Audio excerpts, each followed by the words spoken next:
The first time I touched a gun, I was 7 years and a half. I was going away to just get some coffee for my family. It was after sunset.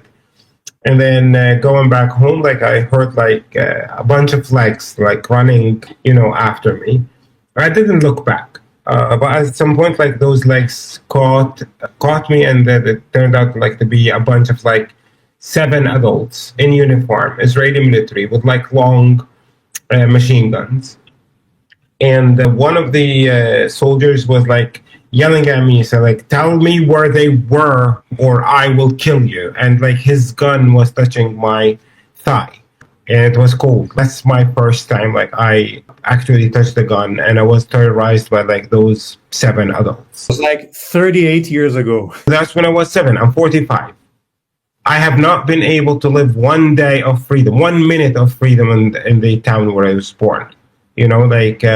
Every aspect of my life, just like every aspect of any Palestinian life on the land of Palestine, is controlled by that savage regime. It's controlled by a regime that denies you your freedom from the day you are born until the day you die.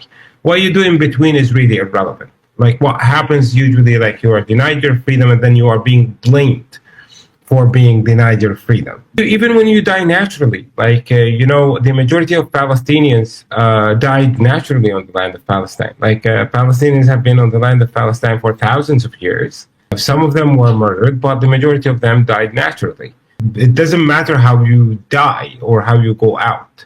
What matters is that from the day you are born until the day you die or you are murdered or you are denied your right to freedom every single minute of your life. Just being denied your freedoms. And then if you try to express your rejection to denial of freedom in any way or form, you will be punished. The state of Israel hates being rejected. So it's an abusive criminal regime that also hates being rejected. It's like one of those like psychological dysfunction you can describe that regime with. But they want to oppress you. They demand not only your submission, but also your cooperation in being oppressed by them. So the first time I got some kind of an awareness, Israeli terrorist behavior, I was 7. And what I remember is the confidence of those 7 adults. Of course, I continued to grow, and the soldiers continued to be the same age. As a teenager, I was inspired by a teenager who was born in the town of Bethlehem. He was a stone thrower. He went into battle at the age of 13, 14 with a bunch of stones. He threw 3-4 stones and killed an oppressor called Goliath. King David was born in the town of Bethlehem where I was born. So when you refer to Israeli criminals as Jewish people, it's no, because King David is Jewish. Benjamin Netanyahu is a fascist. King David was born to a Jewish family that rejected oppression. The state of Israel maintains oppression. When people say the state of Israel is Jewish, my natural reaction is I wish they were. Because it was Jewish prophets who told us to believe in the divine, in the one divine, who told us not to kill, who told us not to steal. So if the state of Israel was a Jewish state, then the state of Israel would uphold the commandments where you should not kill, you should not steal. And the experience of Palestinian people under Israeli state regime is covered with murder and theft. I don't care if they claim to be Jewish, but I know that the very existence of the state of Israel on the land of Palestine is a violation of Jewish prophecies and is a violation of Jewish commandments. So it doesn't matter whatever they call themselves. It's just when the state of Israel says we are the only democracy in the Middle East, or a democracy. And it's I wish you were a democracy. Because democracy means one person under your control, one vote. The state of Israel is democracy for those who were born to Jewish families.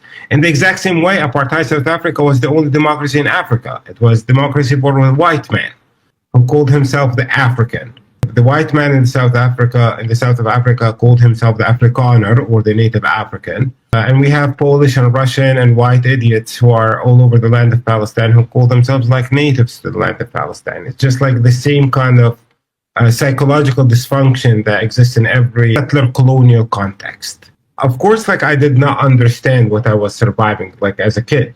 So I expressed my rejection to Israeli criminal behavior as a young kid through the inspiration of King David, throwing rocks at Israeli military vehicles and at Israeli soldiers. That's how you express your rejection as a child. I was one of those lucky kids who were never arrested for joining protests. I was definitely like beaten up. I would go to school like through clouds of tear gas because Israeli soldiers like enjoyed spraying Palestinian kids with tear gas as they are going towards their schools. At a later stage of my life, I found out that terrorizing Palestinian children is central and essential for Israeli military practice because Israeli military has like this unwritten law where they say like for Jewish people to be safe, Palestinians have to be terrorized. Like Palestinians have to be scared. So it hit me as a later stage that like all the terrorist like activities carried out by Israeli adults towards Palestinians are intentional. Because the only way like an Israeli would feel safe is when I, as a Palestinian, and all of us under Israeli control, like nearly 7 million Palestinians, are scared. But just like, once again, I do not know what kind of like psychological dysfunction that allows people to think like their safety is rooted in the terrorizing of others. And like you've seen it through the genocide, like the joy of murdering Palestinians, the joy of destroying Palestinians' lives, the joy of terrorizing Palestinians, the joy of raping Palestinians, the joy of like butchering Palestinians, the joy of like torturing Palestinians, like that comes from the fact that the like Israeli criminals like believe that for them to feel safe, they have to keep Palestinians terrorized from the day they are born until the day they die.